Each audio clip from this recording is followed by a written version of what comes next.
दक्ष police news, पहिले खाकी मग बाकी।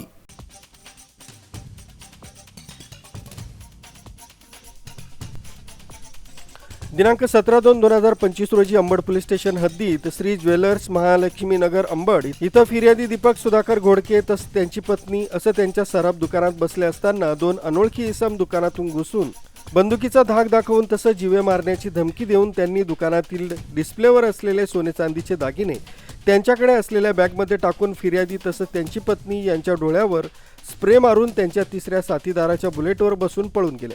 म्हणून अज्ञात 3 आरोपींविरुद्ध अंबड पोलीस ठाण्यात गुन्हा नोंदवण्यात आला होता।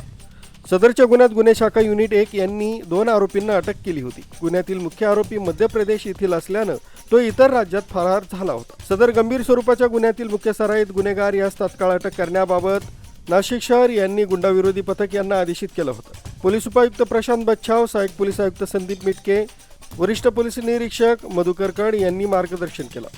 त्या अनुषंगाने सदर गुन्ह्यातील मुख्य सूत्रधार आरोपी नरेंद्र हरिराम अहिरवार मूळ राहणार मध्य प्रदेश हा जिल्हा सागर राज्य मध्य प्रदेश इथं असल्याची माहिती मिळाल्यानं गुंडाविरोधी पथकाचे प्रभारी सहाय्यक पोलीस निरीक्षक ज्ञानेश्वर मोहिते यासह मलंग गुंजाळ, विजय सूर्यवंशी, प्रदीप ठाकरे, अक्षय गांगुडे, गणेश भागवत, राजेश राठोड असे जिल्हा सागर राज्य मध्य प्रदेश इथं तात्काळ रवाना झाले।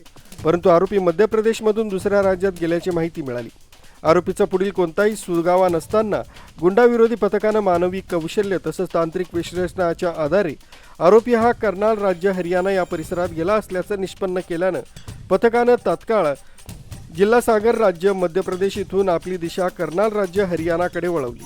दिनांक 22/2/2025 रोजी रात्रीच्या वेळी कर्नाल शहरात मध्य प्रदेशकडील कामानिमित्त भाडोत्री राहणाऱ्या लोकांची माहिती काढून आरोपीबाबत चौकशी केली असता पहाटे 4 वाजेच्या सुमारास शिवपुरी रोड कर्नाल राज्य हरियाणा इथून सदर गुन्ह्यातील सराईत गुन्हेगार आरोपी नरेंद्र हरिराम अहिरवार वय 25 वर्ष राहणार किरवाडा गाव जिल्हा सागर राज्य मध्य प्रदेश यास सिटी पोलीस ठाणे कर्नाल राज्य हरियाणा हद्दीतून सापळा रचून शिताफीनं ताब्यात घेतलाय।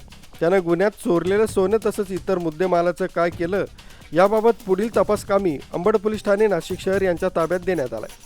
सदरची कामगिरी पोलीस आयुक्त संदीप कर्णी, पोलीस उपायुक्त प्रशांत बच्छाव, सहाय्यक पोलीस आयुक्त संदीप मिटके, वरिष्ठ पोलीस निरीक्षक मधुकर कड यांच्या मार्गदर्शनाखाली गुंडाविरोधी पथकाचे सहाय्यक पोलीस निरीक्षक ज्ञानेश्वर मोहिते, पोलीस उपनिरीक्षक मलंग गुंजाळ, दिलीप सगळे, पोलीस अंमलदार विजय सूर्यवंशी, सुनील आडके, प्रदीप ठाकरे, भूषण सोनवणे, अक्षय गांगुडे, गणेश भागवत, राजेश राठोड, अशोक आघाव, सुनीता कवडे यांनी संयुक्तिकरित्या कामगिरी पार पाडली।